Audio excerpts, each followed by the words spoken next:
ഇന്ന് ഞങ്ങൾ ലേറ്റായിട്ടാണ് പോയത്. ഞങ്ങൾ എൻ്റെ ഫ്രണ്ടിൽ നിന്ന് വന്നിട്ടുണ്ടായിരുന്നു, ചൈതുവും വിദ്യ എന്ന് വന്നേ. പിന്നെ അതുപോലെ അച്ചുവിൻ്റെ ഫ്രണ്ടും ഉണ്ടായിരുന്നു. ഇവർക്ക് വിദ്യക്ക് നൈറ്റ് ഡ്യൂട്ടി ഉണ്ടായതുകൊണ്ട് ഞങ്ങൾ ഇന്ന് ഫസ്റ്റ് തന്നെ ക്യൂവിൽ നിന്നു. ഒടുക്കത്തെ വെയിൽ, ആ കൂട്ടത്തിൽ ഞെരുങ്ങി ഞങ്ങൾ ഒരുപാട് സമയം നിന്നു. 1 മണിക്ക് ക്യൂ നിൽക്കാൻ തുടങ്ങിയത്. ഏകദേശം 4 മണിയായപ്പോൾ തിരക്കൊക്കെ കുറച്ച് കുറഞ്ഞത്. ഇങ്ങനെ നിൽക്കാൻ തുടങ്ങി മീൻസ് കുറച്ച് ശ്വാസം വിടാനുള്ള സ്പേസ് കിട്ടിയത് ഏകദേശം 4 മണിയായപ്പോഴാണ്. ഓൾറെഡി വിദ്യക്ക് ലേറ്റായി, അവർക്ക് നൈറ്റ് ഡ്യൂട്ടി ഉള്ളതാണ്. അങ്ങനെ ഞങ്ങൾ കുറേ സ്ട്രഗിൾ ചെയ്ത് ഫുഡിൻ്റെ അടുത്ത് എത്തി. അപ്പോഴത്തേക്ക് എന്നെ ചൂടെടുത്ത് ഒരുമാതിരി വേർത്തു. ഇന്ന് കുറച്ച് എത്താൻ ലേറ്റായി. ഇന്ന് ഫുഡ് കഴിക്കേണ്ടതാണ് ഞങ്ങൾ വിചാരിച്ചത്. പക്ഷേ എൻ്റെ ഫ്രണ്ട്സ് വേഗം കഴിക്കാൻ നിന്നപ്പോൾ ഞങ്ങളും നിന്നു. കാരണം എന്താ വെച്ചാൽ അച്ഛൻ നെരുപ്പിൽ ഓടാനുണ്ട്, കലവറയത്തവർ. അത് എനിക്ക് കാണാൻ പറ്റിയില്ല. പിന്നെ മുച്ചിലോട്ടമ്മയുടെ തിരുമുടി നിവരുന്നത് കാണാൻ പറ്റിയിട്ടില്ലായിരുന്നു. അതൊക്കെ മിസ് ചെയ്തു. പക്ഷെ ഇന്ന് കുറേ കറി ഉണ്ടായിരുന്നു, പായസം ഉണ്ടായിരുന്നു, പിന്നെ നമ്മൾ ഉപ്പേരി, ശർക്കര, അച്ചാറ്, പച്ചടി, അവിയൽ,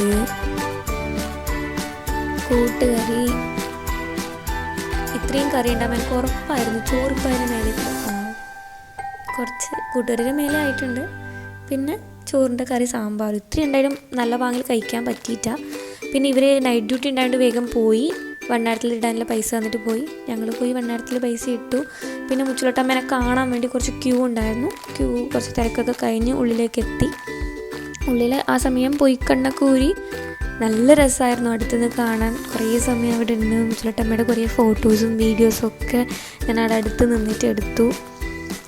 2 മുച്ചിലോട്ടമ്മേനെ ഒരുമിച്ചാണ് കണ്ടത്. ശരിക്കും അത് ഭാഗ്യം തന്നെയാണ്. മുച്ചിലോട്ടമ്മയുടെ കഥ അറിയാലോ.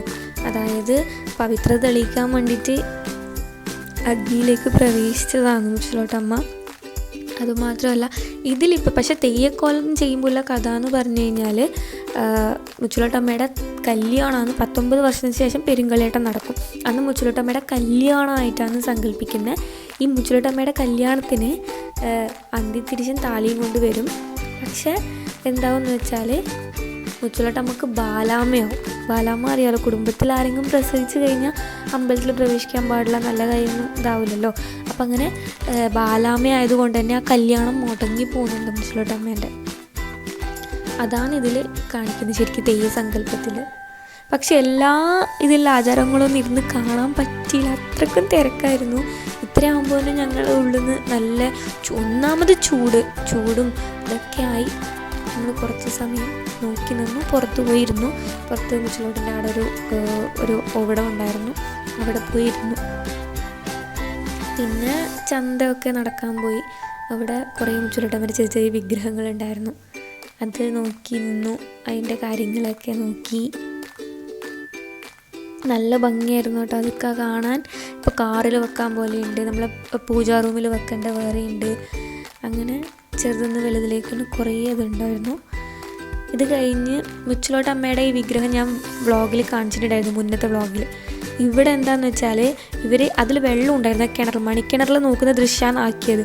അതിൽ കുറേ പേര് പൈസ ഇട്ടിട്ടുണ്ട്, 500 രൂപയൊക്കെ. പക്ഷെ അത് വെള്ളം നനഞ്ഞിട്ടുണ്ട്, ഫുള്ള് ഭണ്ണാരം നിറഞ്ഞപ്പോട്ട്. പിന്നെ ഇതെൻ്റെ ഫ്രണ്ട് സൂര്യ, ചൈൽഡ്ഹുഡ് ഫ്രണ്ടാണ്. അവൾ അവിടെ വൈകുന്നേരം വന്നിട്ടുണ്ടായിരുന്നു. പിന്നെ അച്ചുവിൻ്റെ ഫ്രണ്ട് പോയി. ലാസ്റ്റ് ഐസ്ക്രീമും തിന്നു വീട്ടിലേക്ക് പോയി. ബൈ.